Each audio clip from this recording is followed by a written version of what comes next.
just wanted to do a post-trade deadline recap.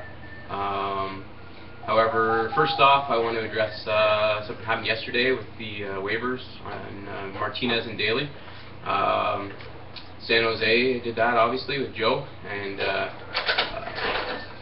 we are invoking a new rule, I guess. It's going to be it's currently a 25-game no-trade clause in regards to re-signed UFAs. RFAs are exempt from this policy, as you are allowed to trade those assets. However, UFAs, we want people to think long and hard before they sign these deals. And, so we're going to leave that 25-game no-trade clause in place, and I'm going to add to it anyone over $1 million, so a one-way deal, will also get a no-movement clause. So players under $1 million can go back and forth between the farm, or they can go on waivers. However, any over $1 million will be a no-movement clause, so they can't go on waivers. Just 1 second here. My son's here too.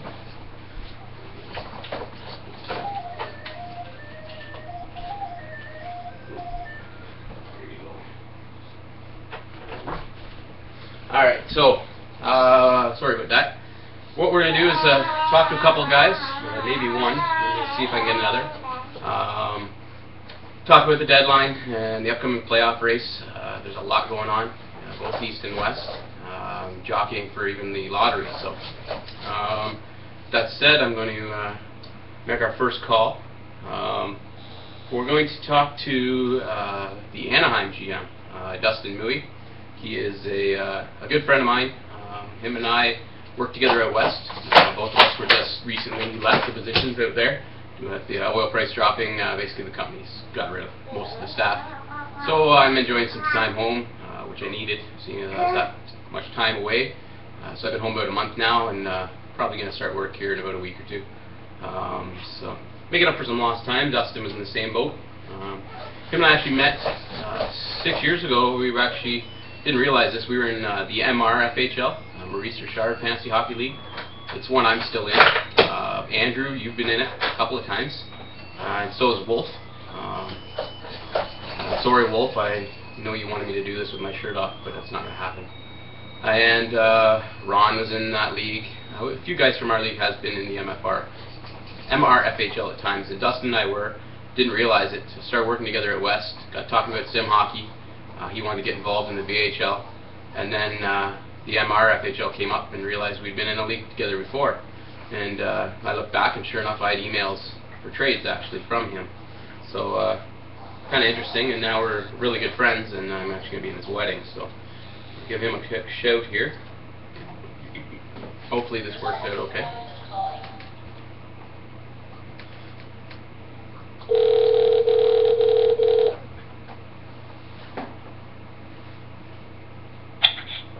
Hello? Hey, Dustin, what's up?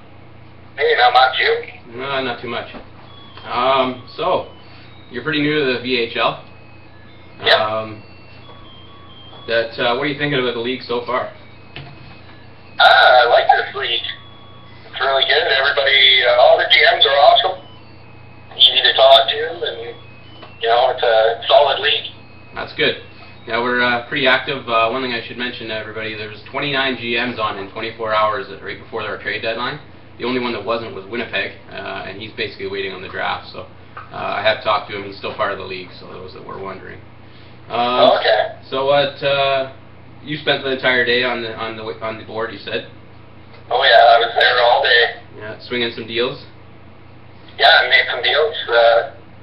One of them, I guess, was a little controversial. Yeah. So yeah, I had no intentions to move anything, but I kept getting offers. GMs were contacting me, and I made one deal, thinking it would help me out. Now and later, we got Ergensons and Spitzelli. We got two good young guys. I mean, he's not old, No. but we got a couple of picks and a couple of young guys and a nice prospect, and I did have some malosers out there that were offering a lot more, but they were all picks later in the draft. Okay. Got San Jose first. I'm hoping ends up in the top 10. Yeah.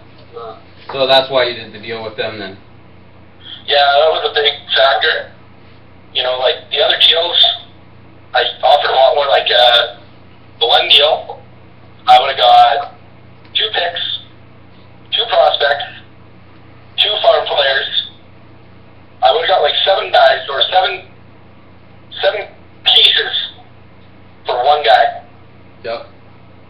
But all the picks were later. You know, like top end picks, like the teams were in like the top 5. Yeah. So way later picks, and not guys. Like the only guy that I really wanted was Reinhardt. Yeah. But in the end, I mean, I got Zengus, Smith Pelly, and you know, out of that deal. Fair enough then. And then, yeah. As long as you're happy with it. Oh, I'm totally happy with that deal. I know you got some big names to re-sign this year, so cap could be Yeah. an issue. Yeah, I got Nugent Hopkins re-signed, Yep. Hodgson, and Carl Olsner. And recently I signed, for the farm team, I got Adam Cracknell and Brett Sutter. Yeah. And I'm working on a deal with Chris Butler. Oh yeah. All right. So you were trying to make a push with the playoffs earlier in the year. Yeah. Didn't happen. No. Fell right out of it actually. Yeah. So you still hold your pick? Yes, I do. Okay. So that's 2 lottery picks. I got 2 lottery picks right now. Okay. If San Jose continues where they are. Well, they've been winning, so. I guess you would have cheered for if I let those waivers go through. He loses 2 defensemen, Daly and Martinez. You've seen all that, right? No, I didn't. Oh, okay. You haven't been on yesterday. No, I wasn't. I kind of was off and on. Well, he kind of didn't realize the rules on re-signing the UFAs. He mixed it up with the RFAs. He's re-signed Daly and Martinez, thinking he could trade them right away at the draft. So he was trying to, his cap situation was really exciting. He was trying to go over and re-sign Bobby Ryan and Yuri Lettinen too. And the league stopped that because he would have been way over cap. To try and address it in the off-season, it's just, we made that rule about that 10% increase at the deadline. And the rule with that is you have to maintain 69 or under for next year's cap with your next year's deals. And he would have been way over. So we tried to waive them instead, giving Daly and Martinez away for nothing to re-sign other UFAs, which as a league we weren't happy with seeing 2 guys just signing 5-year deals being waived. So as basically penalized, we're not allowing him to re-sign Ryan or Lettinen unless it's through the auction, and we're going to cancel the waivers and let him keep Daly Martinez just because it would have been too many assets gone. So that's what happened yesterday. We've addressed that anyway. What about you watching some of the East playoff race here at all, or? A little bit. We've got well, obviously. Getting pretty tight up there. Yeah, the Northeast division especially. My division. It's kind of insane actually. I've been watching the Sabres. Yeah. It's a little bit nuts there. I think I can still take the division. I got the least games played. Toronto, I think, will end up 3rd out of the 3. Boston will probably sneak in a 2nd. It's kind of weird seeing. I don't know. You were here last year or not? Part of last year. I came in the off-season. Okay. Ottawa's been a long time in the top of the league, and it's really weird seeing him out of a playoff spot right now. So, I actually tried to get Chara myself. Would have been my big move, but when I made the deal, I hadn't re-signed Yandel yet, and was going to let him walk to keep Chara. Of course, I waited a few weeks, and the second I re-signed Yandel, then Aaron came back to me. He wanted to then do a deal. So it was too late by that point for me, which is too bad. I would have liked to have him. I wanted Solani too. I wanted to let him have one more playoff run, but he's been with Ottawa for a number of years, and he wanted him to retire as a senator. Yeah. Looks like he's going to miss the playoffs. We'll see. Oh, no. But I would have liked to have him. One of my favorite players. Oh, he's clutch, too. Yeah, for sure. So. He'll help out any team. Oh, well. Oh, well, what are you going to do? Yeah, I would have traded him back at the end of the year so we could retire a senator. That was part of it. Didn't happen, Oh, okay. so, oh well. Oh, well, what are you going to do? Yeah, who do you think was the big winner at the trade deadline? Who was the big winner? Yeah. Whew. There's a lot of deals. There was a lot. I don't know, that one trade for the Sedin twins. Yeah, that was an interesting deal. Right at the end there, that was a big deal. Yeah. Yeah, that was. That was a, big deal for both teams. I thought so. Yeah, that was, I knew there was, right at the deadline, there was going to be a big deal, and we didn't disappoint. No, that's for sure. The odd thing about that one is that was actually two teams that were both unmanned last offseason, where I was making deals for one. We had assigned staff members to look after the teams for deals. And so that was actually staff moves that ended up with Sedin. Our offers ended up winning for Calgary there. And it's two deals. That signing alone has actually helped two really, really in trouble franchises now. With the moving, they've really gained assets, and the GMs have done a great job taking those teams over. So it paid off our work as a staff last year to take those teams and not let them run into the ground in the off season.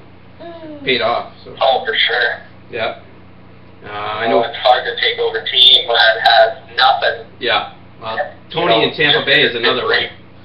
If you looked at that Tampa Bay roster 2 years ago, my goodness, it was just beyond disaster, and he's done an amazing job turning it into very much a team with a lot of assets, and he can start to make a push in the next year or so.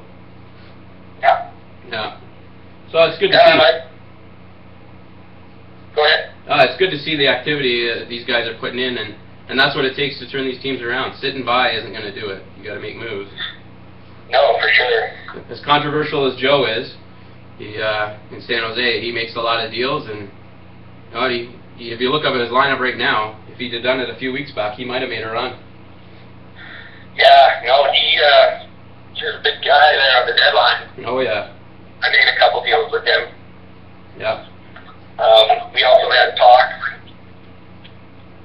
I like the guy. He's he's definitely a guy that gets the league going for sure. Some guys don't like him. I know Boston. He's a guy who kind of rubs at him. I know Lewis does in Edmonton.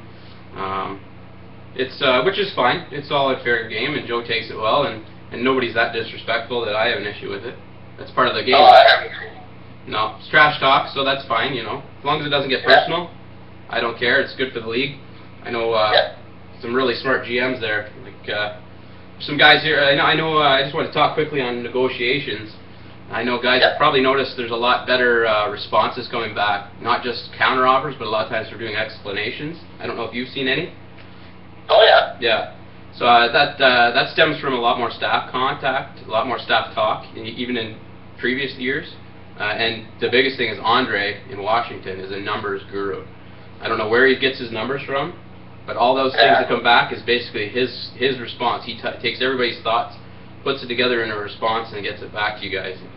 And it's made for some interesting negotiations. Boston's another one. Him and Nashville, the two of those guys, if we don't send back explanations, we'll lose the arguments for sure, because they get their numbers together too. So it really pays to put your work into your re-signings.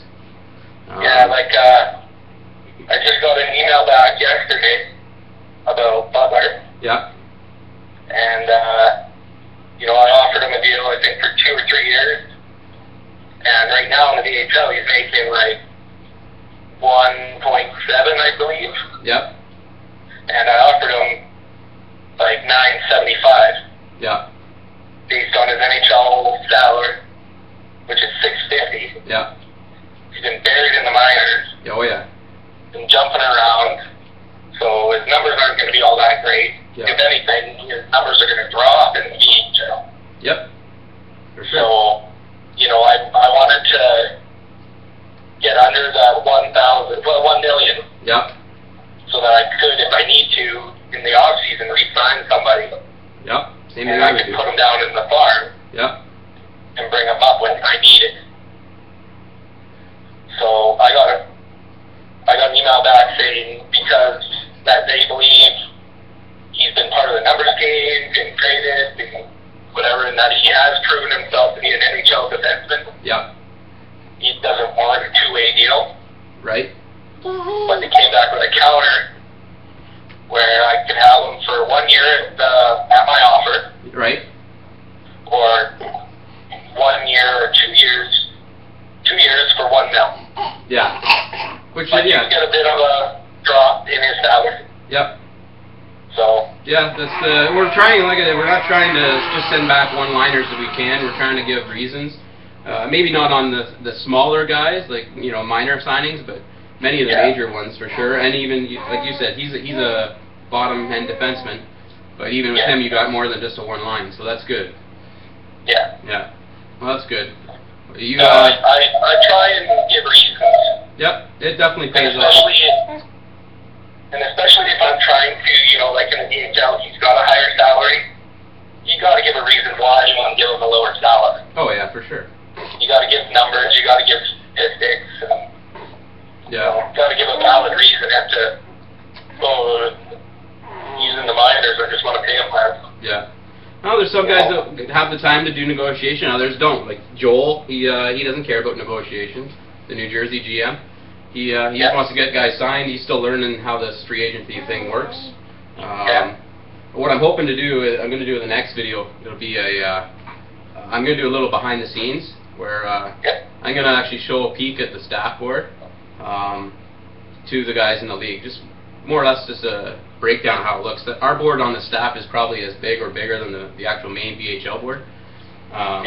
We've got, I don't know, probably 30 pages of discussion, and then we've got breakdowns for every UFA signed since we've started this league, UFA and RFA. Each year is divided up, so we can actually go back, look at things, and I just kind of want to show the actual discussion on I'll pick a player of mine or something that got re-signed, and show everybody how it works and how everybody is, putting in the effort and the actual amount of work that our staff does, because it's exceptional.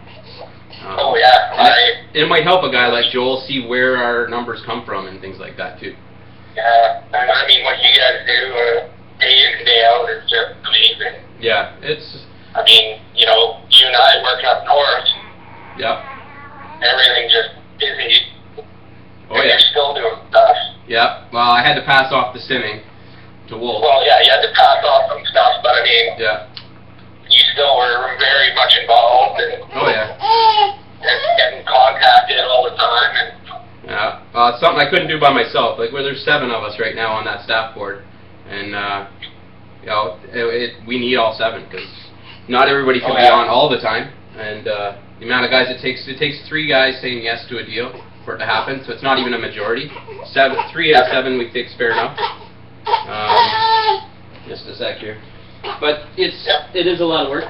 Our guys do a great job, and I couldn't do it without them, that's for sure.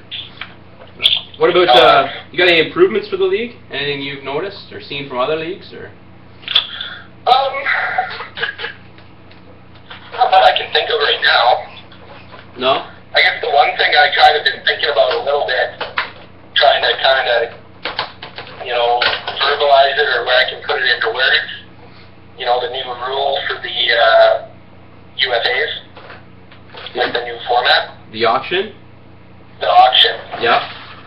The only concern I kind of have with it, there's like that 24-hour period, right? Yep. But my thing is like, like in other auctions or in eBay, snipers. Somebody sitting there kind of waiting to see where it's going to be. Yep. And then just at the last minute kind of take that deal that'll, and there's a 24-hour period. Yep. But I don't know. It's just something I've kind of been thinking about in that sense. Yeah. No, I think the 24 hours is enough.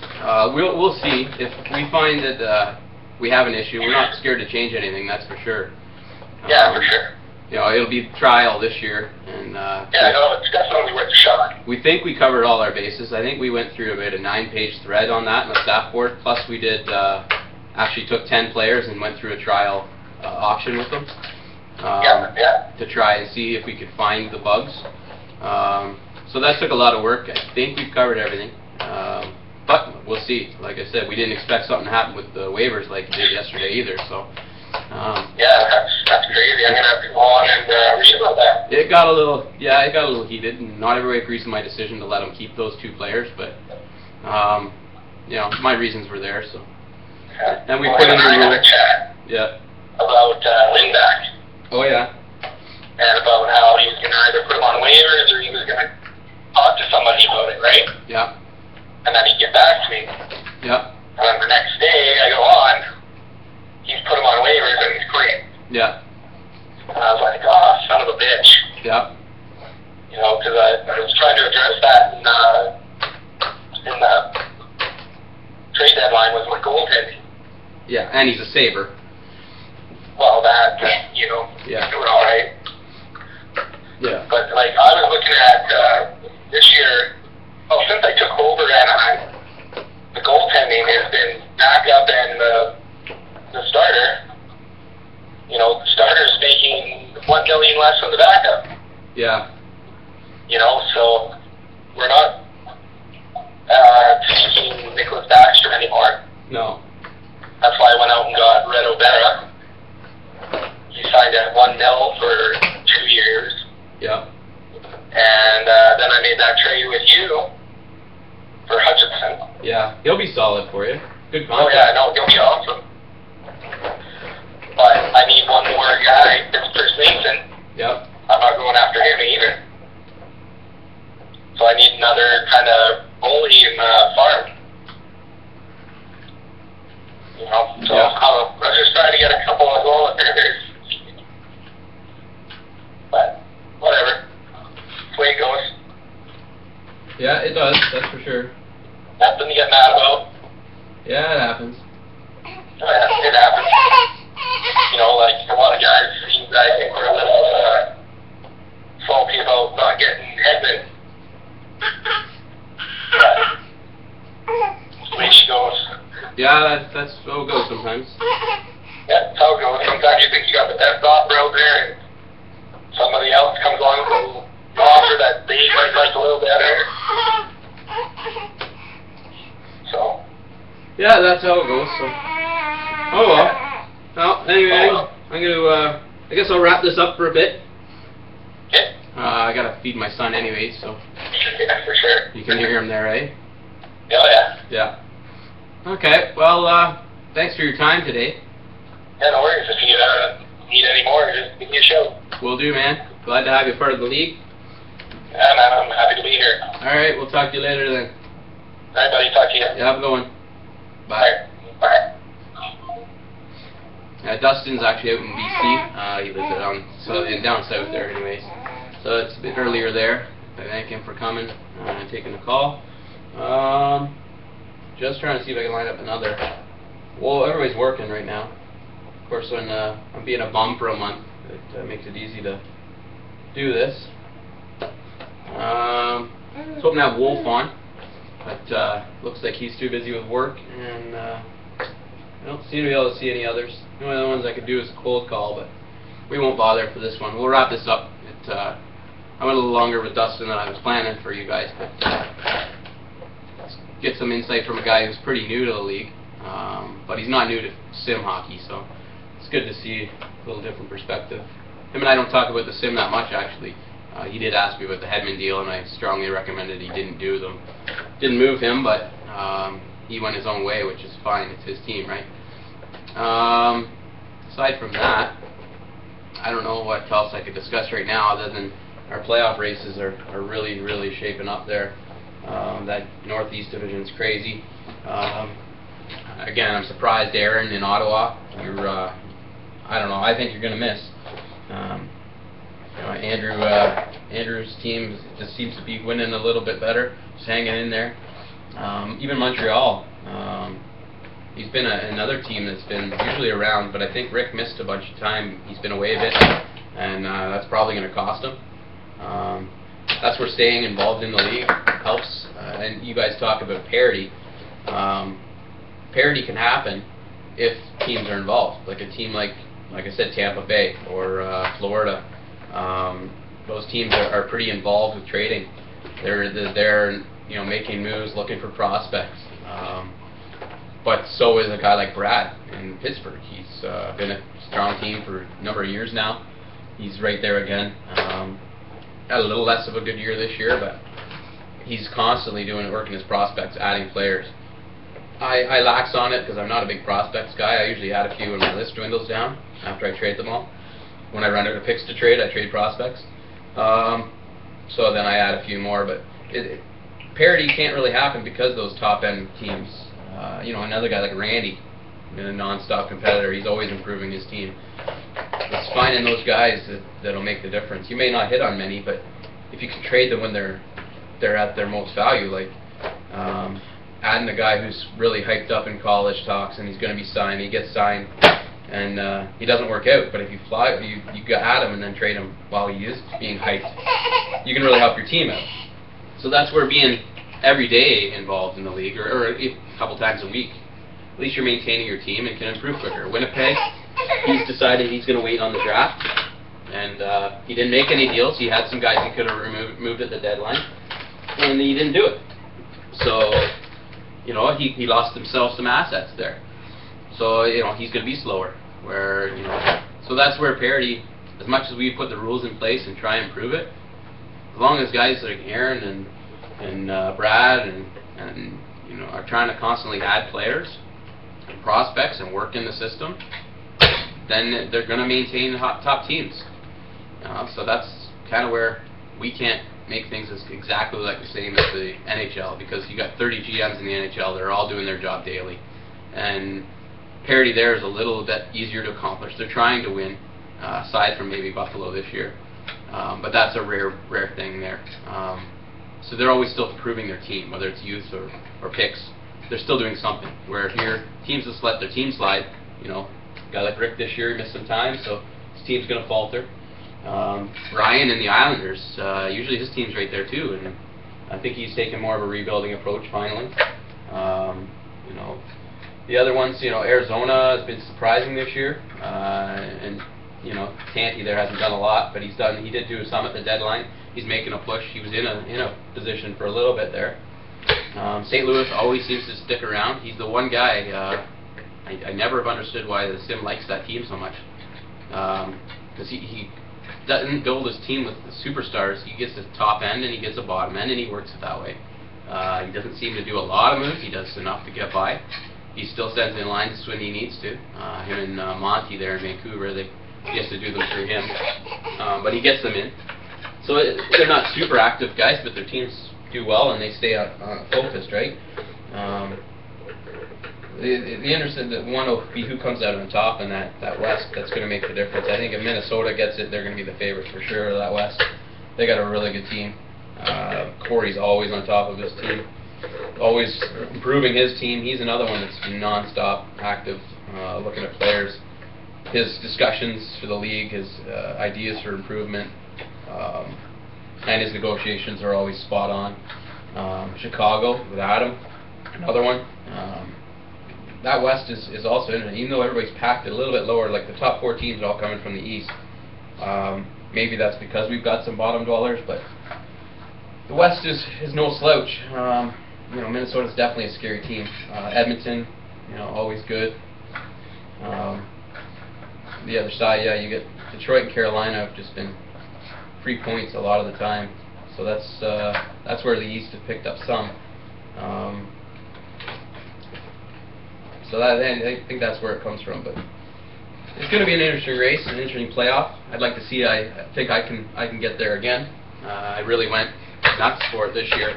I got a fourth line with Koivu and Jokinen on it, and my fourth liners like Gregor Campbell, and they're having to be scratched right now. So I've really gone for it depth-wise. I'd like to get another title. It's been a few years now. It ain't going to be easy trying to upset Randy if I even end up meeting up with him. First in our division is huge, because then you get Columbus likely, Columbus or Florida. So that's going to be interesting, and it's a key matchup. If the 2 and 3 out of that division meet, it's going to be a tough one to get by. Ottawa knocked me off first round before in a situation like that. Carolina did a few years ago. I'd hate to have another first round defeat after a big season, but it's happened to me a few years now, and I'm hoping to turn that around. But it'll be good. It'll be interesting. You know, New Jersey's even going to be a team to watch out for in the playoffs. Goaltending's going to be key. I'm definitely in the mix there with Rask. But and I have a draft pick left. I don't know how that happened, but I got one, I think. So if I do, that'll be different for me because I don't get a lot. I look back over the last 9 drafts I think we've had. I think I had a total of maybe 14 or so picks. There was one year I had a bunch. So I don't know how that happened, but we'll see. Anyway, that's it for this one. We'll talk again later. I'm gonna do another one right before the playoffs start, I think. Go over that, and like I said, I'd like to do a behind the scenes for everybody.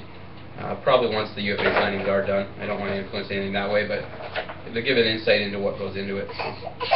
And I'll try and get a few more different guys next time. Tony was it's late over where he is. Otherwise he would have done it. Brad was working. He was who I was going to have, but seeing as it's daytime and you guys have jobs, well, that's what happens. Anyway, we'll talk to you guys later, and hope you enjoy somewhat of this. Thanks.